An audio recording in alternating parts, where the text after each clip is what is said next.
So my drawing is, of course, quite simple, and you can have a much more detailed drawing, and often these things would be. But I'm going to just do a really simple example for you. And all I did was, you can see that I've literally traced my panel onto a piece of paper, and I did my drawing. So you want to put as much detail as you need into this drawing. And I'm going to give you a couple of options for how you might transfer it. And the classic way of doing it is to puncture the drawing and then pounce charcoal through the puncture holes onto your panel, onto your intonaco. Of course, and you can actually see a lot of drawings if you go through museums, and you can find a lot of drawings that have holes in them, pinholes, and that's because they were transferred this way. I'm gonna pretend like my drawing is really, like I care about it a lot, and instead I'm gonna trace it, like so. And I actually don't even have to trace it. You can if you want, or you can just. What I've done here is I put some tracing paper over it, and I've set the whole thing on a fairly thick piece of cardboard, and I'm then gonna take my you can anything that will punch a hole. And what I like to use is a really sharp pencil. This is a 9H pencil. This is like the hardest pencil you'll ever find. You could probably cut a diamond with it. But I'm going to hold the paper down, and I'm just going to punch holes in it. And because I've got that thick cardboard underneath, it's letting me do that. So I'm just going to put like every little bit, punch a hole.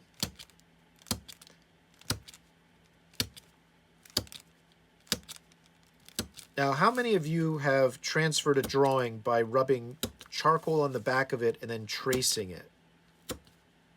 I bet it. I have. Yeah. So if you don't have the charcoal pounce that I'm going to do, you could just use that method. And in fact, if you watch those videos, you saw that one of the gentlemen, I think the one that's entirely in Italian, he did both methods, didn't he? He did the beginning of it, he did with the pounce method. And then he did a small bit of detail of the hands using the tracing paper and rubbing. I think he rubbed Conte crayon or chalk or pastel on the back, and then he just traced over it with like a knife.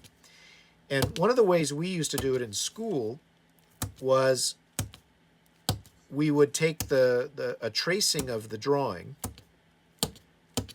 and we'd lay it over the still wet intonaco, and then you would just inscribe it. You would just take you could take your palette knife, or if you could take a even a sharp pencil like this, and you just kind of run along that line. And the intonaco is soft enough that you will leave a tiny groove. And even though you can't see it, you can't see a dark line, you can see the groove. And if you have a raking light over your work area, then you can see exactly where those lines are. So it's up to you how detailed you want this to be. But this is pretty typical, I would say.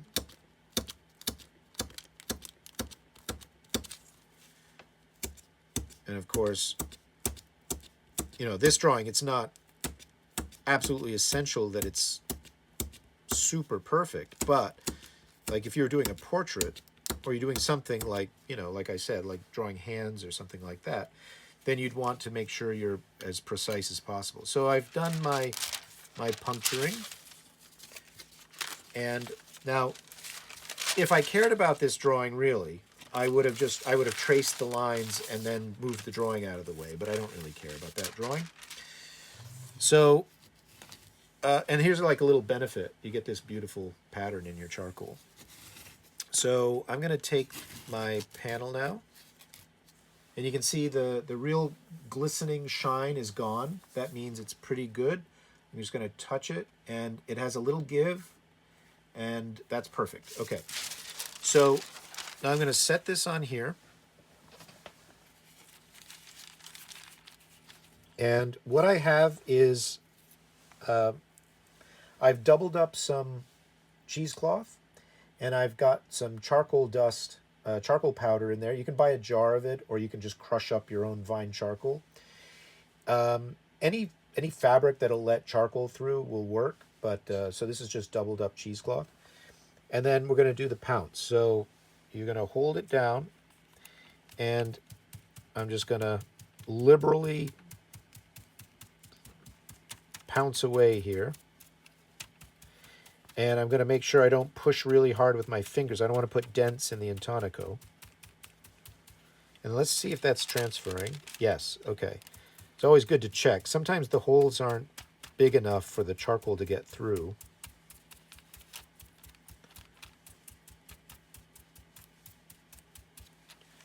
All right, let's see how that looks. It's pretty good. Okay, so that's the pounce method, and it's pretty foolproof. And you have your drawing there. So again, you don't have to transfer the drawing. If you want to ad lib or you just want to play around a little bit, you can do that. But I think it'd be nice to just kind of practice that system while we're doing that tonight. Now, I've got 4 pigments. Let's see if we can see those. So I've got my white, I've got a yellow ochre, I've got my, I think it's Mars black, and then I have some Venetian red. And so I've just made a paste. I've already started with 3 of those. I'm going to just add a little bit of water to my Venetian red, give it a stir. And again, remember, this is not paint, this is just paste. Paint would be a thoroughly distributed pigment within a binder. So this is just a paste. It's not even, we can't even call that watercolor. All right. And now, now this again is optional, but what a lot of people will do at this stage is they will go over their lines. So I'm just going to pick this color. And if you want to do that, you can just reinforce your lines like so.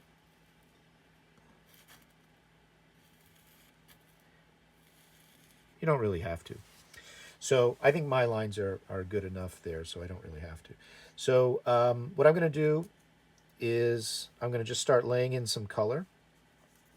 And you can mix up custom colors, of course. If you have a watercolor palette over to the side, you can do that. I've just got a couple of extra little cups here. So if I want to do a mixture, but I'm just going to lay down some broad colors to start with. So I've loaded up the brush, really kind of a lot on there. And again, remember that watercolor, if you just use watercolor, it won't be as intense as this. This is about perfect. Like, I can't explain the feel of this, but if your plaster is too wet, you're going to pick it up. You'll notice your brush is actually going to make like a groove in the plaster, but I'm just keeping it really wet and floating it over the top, and it's soaking in nicely.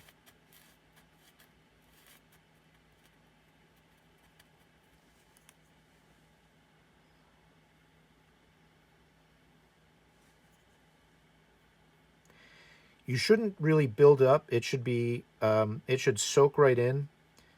And if you find that your paint has too much body in it, just add a little more water to your paste.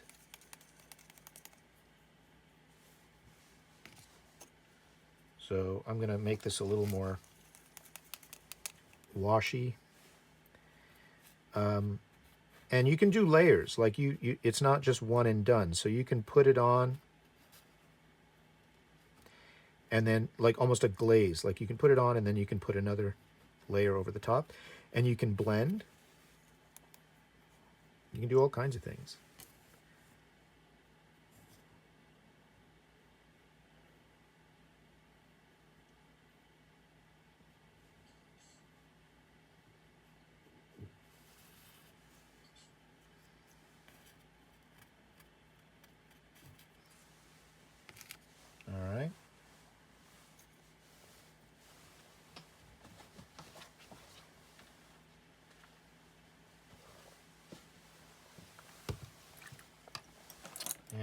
me see. Let me switch over to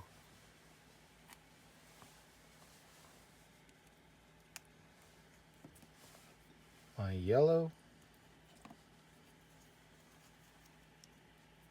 Now you notice that the plaster has a kind of buff look to it. It's very sandy. It will dry much lighter. So one of the things that you have to do if you're working in this technique is kind of plan for that transition. It will get paler as it dries, brighter, and that's not a bad thing. It's kind of a nice part of it. I am not pushing really hard. You're just letting the very watery pigment paste float over the surface. You don't want puddles.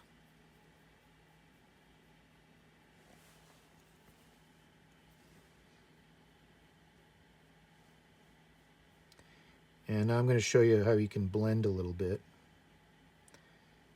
So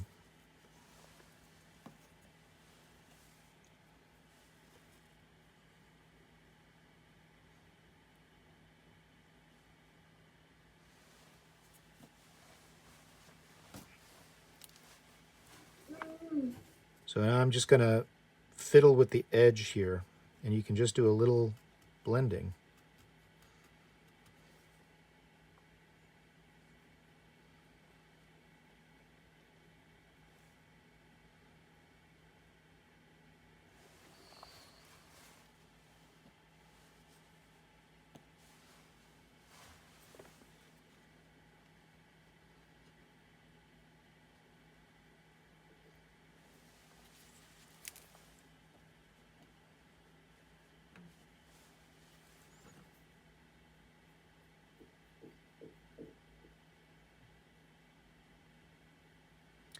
And you don't want to stir up the surface of the paint too much. So again, really just you're tickling the surface.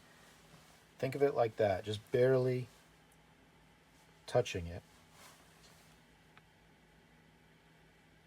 And you need good soft watercolor brushes. You cannot use stiff oil paint brushes for this. It will just disturb the surface too much.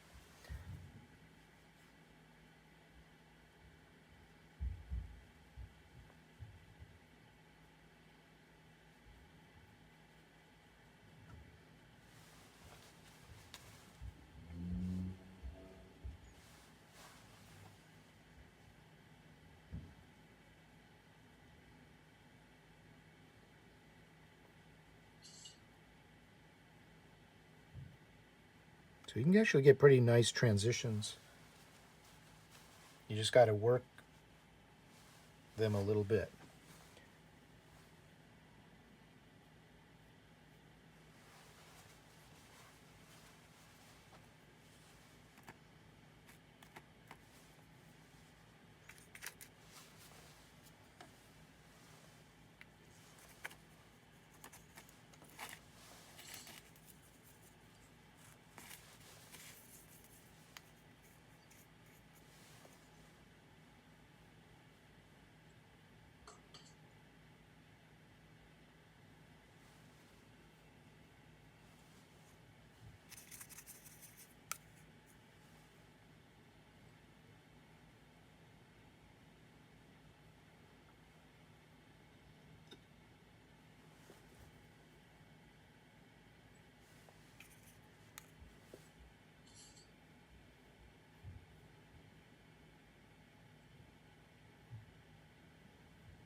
I'm working quickly, but I don't have to panic because I'm gonna be able to work on this for quite a while.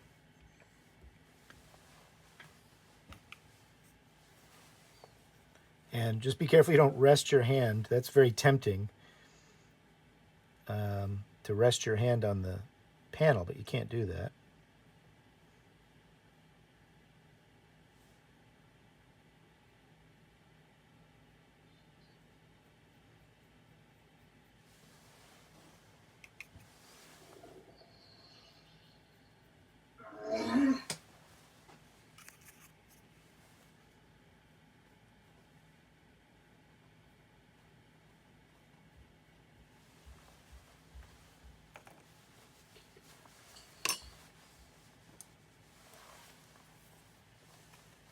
And take a little bit.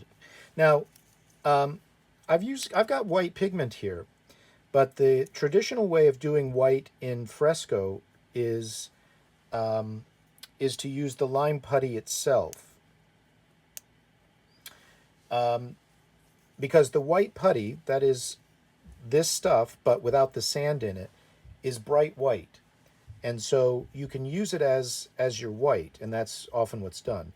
There's also another way of doing it called Bianco San Giovanni, which is a process of taking the lime putty, you let it dry, you smash it up, you grind it up, you add water to it, make it a paste, you let that dry, you do it over and over and over again, and that's a very particular classic kind of white pigment that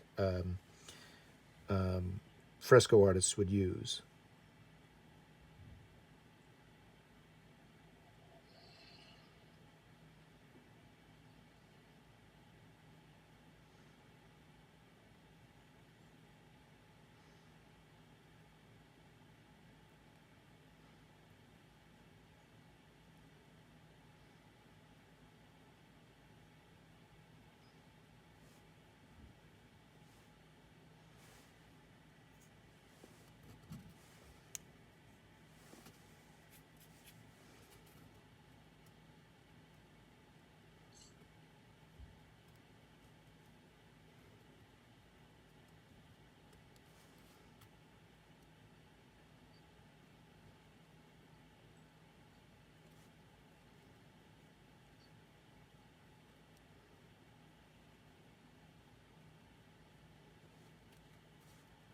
Okay.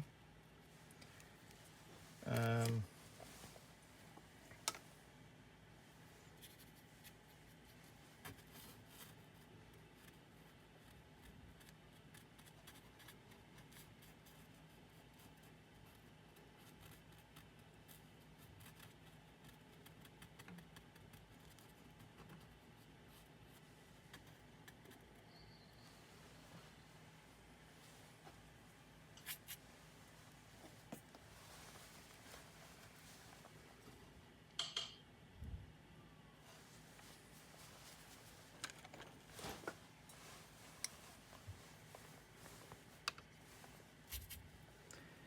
and I'm just taking a wet brush just to soften some of these transitions. There's no pigment on it.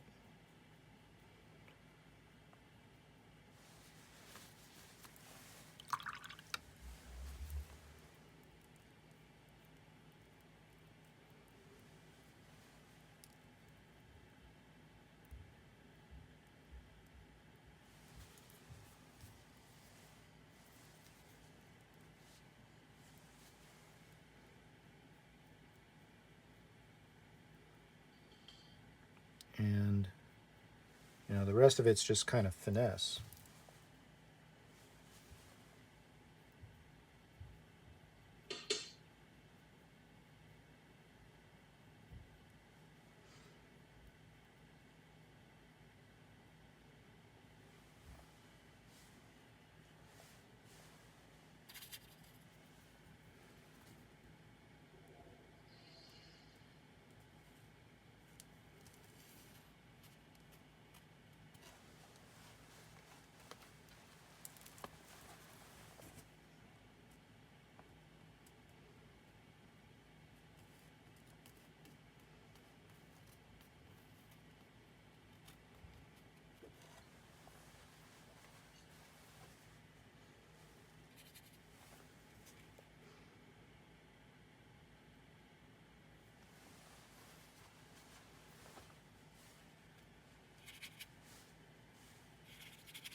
All right.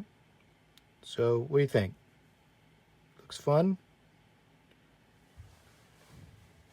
Yeah. It is fun.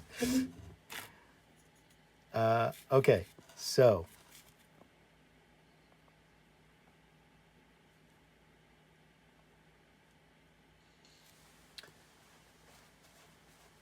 that's your job. All right. Have fun. Oh, the glare is terrible. Let me see. It looks better in person. Let me see if I can change the lighting a little bit on it. It needs a little finesse. But there you go. Okay, what questions do you have? You ready to do it? Can you remind me the ratio between pigment and water? Um, you just add enough until it's like a paste. You want it to be. I try to get it to the consistency of ink Okay. because that's the way you want. If it's too thick, it'll do what it's doing here, which is just kind of bunching up. So I'm going to Yeah. smooth that out a little bit. You don't want that. So it should kind of float on like ink and just kind of be absorbed into the top layer of the plaster. And you shouldn't really notice any brush strokes. Well, I mean, you're going to notice like watercolor brush strokes, but you shouldn't see. You don't want to see ridges. That's what I'm trying to say. You don't want to see ridges because remember, there's nothing holding that pigment together except for the pigment that gets absorbed by the plaster. So anything that's sitting on top is just going to flake off. Okay. Any other questions? All right. So you've got plenty of time to work on this. I mean, in terms of the plaster drawing. So, you know, you can take breaks, you can work a little bit. If you go away for a while, you might just give it a little spray with, if you have a mister or something. If in the future, if you like next week, if you take a half an hour break or a 45-minute break, then you can put like a moist paper towel over the top of it while you're away, just to keep it humid and from drying out on you. But you'll be able to work with this for a while. And when it really has like it's not cool to the touch anymore and it has no give, then you're done. Like that's when it's not workable. So